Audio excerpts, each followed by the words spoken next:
Negotiators met in Geneva this week to try to end the Syrian civil war. The stakes are high. The Syrian regime appears to have given up its chemical weapons, but it's got plenty of conventional ones left, and they can do more than enough harm.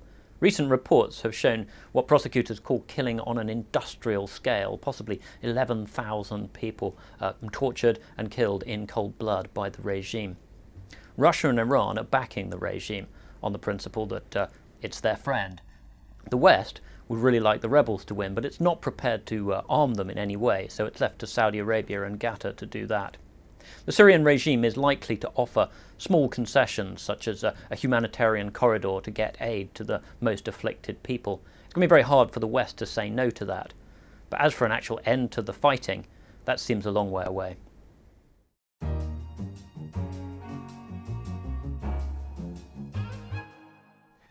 On Wednesday, the 22nd of January, the trial began in Beijing of Xu Zhiyong, a 40-year-old lawyer. And the significance of this trial is really in the way that Mr. Xu has trying to be pursuing his political activism. There have been attempts over the last 25 years since the Tiananmen Square killings to change the system, and all those dissidents who tried to do that or set up a different party have all ended up in jail. Xu Zhiyong has been trying to work within the system, trying to say to the party, I'm not a dissident, I'm an academic, I'm a patriot, let's work, I want to work in the system to reinforce the rule of law and to help the party to respect the constitution.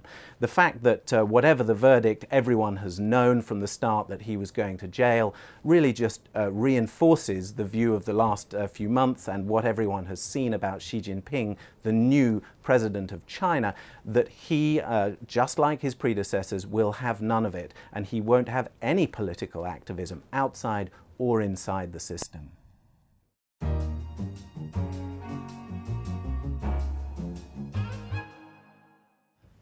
On Wednesday, January the 22nd, the European Commission announced its long-awaited climate change proposals. And it said that it wants, by 2030, European carbon emissions to be 40% lower than they were in 1990. It also says that nearly a third of European energy should come from renewable sources, that's like solar and wind. This matters for three reasons. Firstly, because most European climate change policies are set in Brussels at the European Union level, so it will make a difference to every capital in Europe. Secondly, it makes a difference because we're in the run-up to what everyone hopes will be a global climate change treaty affecting everyone in the world in Paris next year.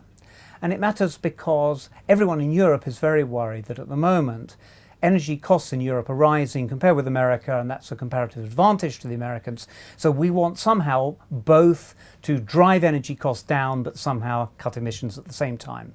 It's not at all clear that we'll be able to do both of those two things, but I would say that just at the moment, Europeans who have said for 2 decades that we're the leaders in the fight against global climate change can no longer say that.